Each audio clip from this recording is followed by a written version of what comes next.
Това, което искам да кажа на всички е, че тази вечер ще се прибера при семейството си, както и много други хора. Само, че Благомир Коцев и Никола Барбутов, които са държани в нечовешки условия, в изолационно помещение в Централния софийски затвор, няма да могат да сторят това. И не могат да сторят това в продължение над 100 и няколко дни вече.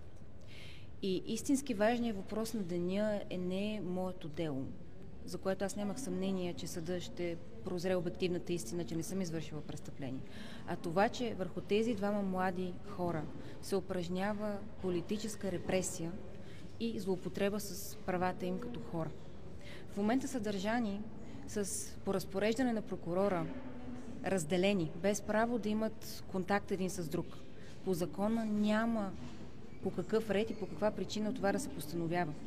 Те двамата са уведомени, че един от тях ще остане в изолационното помещение, тъй като има само едно друго помещение, в което се настаняват лицата, които не са осъдени, и има забрана прокурорска те да бъдат заедно в това друго помещение с по-лек режим, където килиите са отключени, където лицата, които не са осъдени, демек по отношение на тях действа презумпцията за невиновност, могат да се движат свободно в рамките на територията на затвора.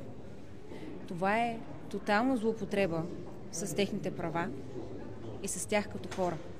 И това е единственото важно в днешния ден.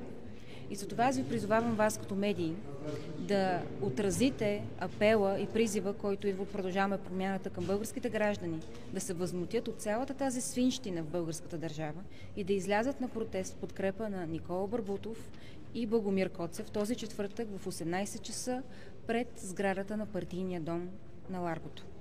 За да покажем, че жабата не е сварена и тези подигравки с нас като хора не могат да продължават. Моля ви, не режете този призив от вашето отразяване на тази новина.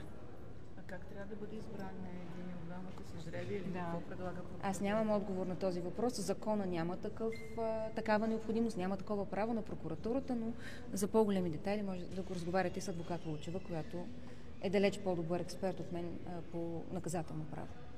Защо този протест не е пред затвора?